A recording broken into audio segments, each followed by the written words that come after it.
campaign. Our last but not the least panelist today is our very own Claire Bidwell. She is a teacher by profession, and now she's trying to teach human rights to those people whose ears seem to be shut and whose eyes seem to be blinded. So thank you very much for doing this wonderful job. She is also the co-founder of Let Kashmir Decide, a global campaign for Kashmir cause, and we are really, really thankful to her for giving her time and efforts for the oppressed people of Kashmir. And no wonder her topic today has been chosen as the role of international NGOs in campaigning for Kashmir. Claire, please go ahead. Yeah, good afternoon. Thank you for inviting me along, and honoured to be here with the Scottish Human Rights Forum, and especially as somebody said earlier, because self-determination is something that's very passionate to us, and it's a great platform to have it from. I was down in Glasgow on the 5th. It ended up being quite a poignant day, but the Glasgow people are very, outward facing into their humanitarian values, and I feel a great solidarity building amongst the Kashmiris, Palestinian activists and humanitarians. So I think as Scotland, we're doing our groundwork here to go forward. To allude there to what you said, as there's an irony, because as a primary school teacher, the school that I'm currently at, we have what they call a silver award for human rights. We teach the children every one of their human rights. And obviously, so they grow up and they know those, but then it's very distressing when we see that they are not being honoured within our world. And that is so for me, this has been feeling quite emotional today, actually, hearing everybody there, what they're saying, the work that's going on, because I came to this 2 years ago, and at that point knew nothing. And that was my part as an ordinary human being, trying to understand how were these human rights abuses being allowed to occur, how had this injustice occurred. And that was just on the lockdown, and then obviously the whole story as then unfolded before me, and I can see then within the NGOs of what we are needing to do. And from my experience that I've seen, without a doubt, for me this is an issue of human rights. It's nothing else. It's about how we are treating human beings. So it's about the Kashmiris, about what's happened to them, about what they deserve, what they're owed, how it should lie, and how the Indian government are treating them. And as the last speaker said there about framing this, the Indian government, they've got the rest of the world dancing to their tune. And it's very, very difficult to break through that. And so for NGOs, this is really important that we are building on the unity amongst the Kashmiris, regardless of your political ideology, regardless of whether you in your eyes, Pakistan is Kashmir, Kashmir is Pakistan. If that's your ideology, then fantastic, that's your ideology. If your ideology is for independence and you want independence, if you love India and you want your Kashmiris to be with India, we all need to unite and realize this is about democracy, what Kashmiris want for their human rights, because that's the only way we're going to stop the atrocities coming. These politics, they won't come first. While we're busy arguing over how we would like Kashmiris to be or how Kashmir would like to be, at the minute, we don't have, so much work is being done, but we don't have enough awareness of the issue. It's not, and India are just going to keep, while we're arguing or pulling away from that cause, we're doing a huge damage to this issue, is my feeling. And there is so much valuable work that's been done that I've been honoured to learn so much of that and have access to so many people with the brilliance, in the level at Parliament, Afzal Khan talking there about building unities, alliances with NGOs. That's so important for NGOs to build the alliances with the members of Parliament, because although it's a human rights issue, it will only get solved, through politics, because that's how our world works. So for me, the NGOs and for what I'm doing, we need to raise the awareness. We need to raise the global awareness amongst the common person to the human rights atrocities that are occurring.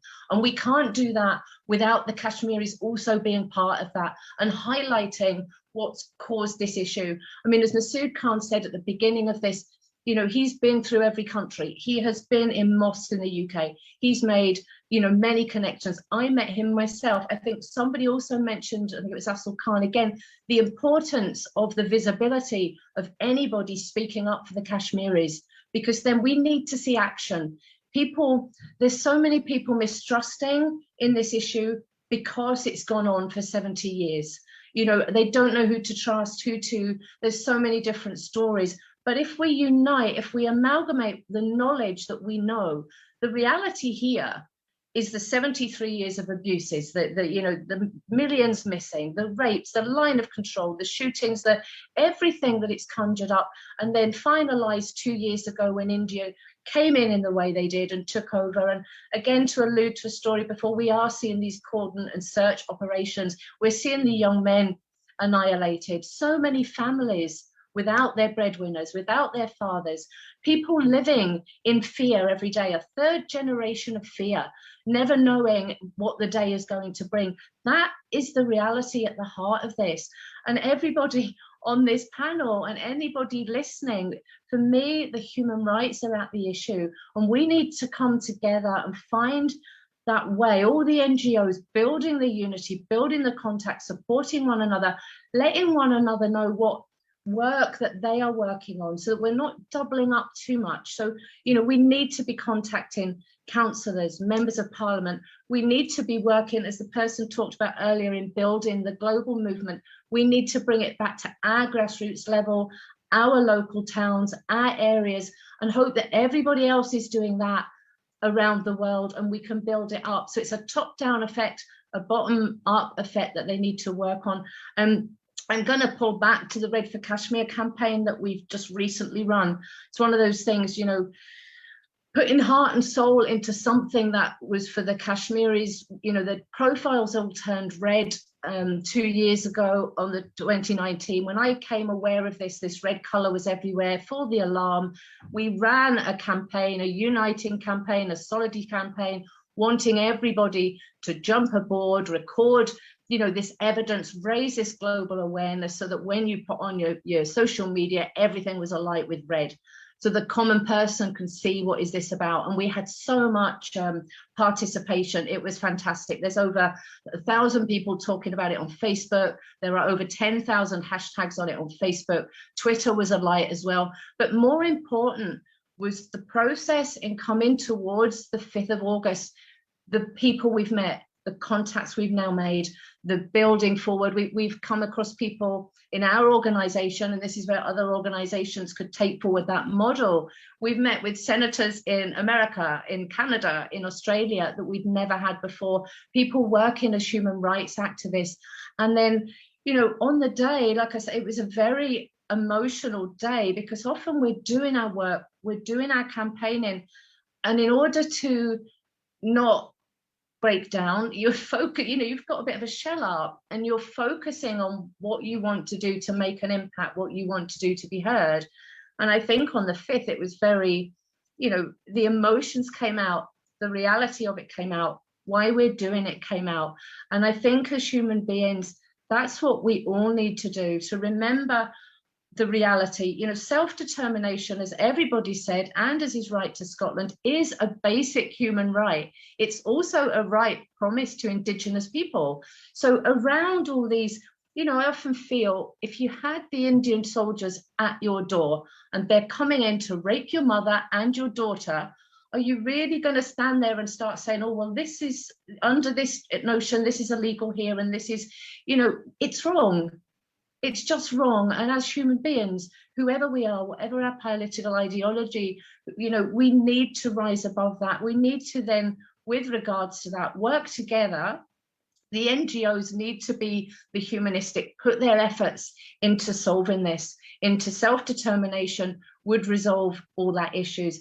I think we also need to work on, you know, our world is very based on economics. And we're struggling. 1 minute, Claire, just a reminder, as Brother Afzal has, you know, reminding me of the 1 minute reminder to everybody. Yeah, perfect, thank you. So it's based on economics. So it's our job to, as well, show people that how the economics could be just as important to the world.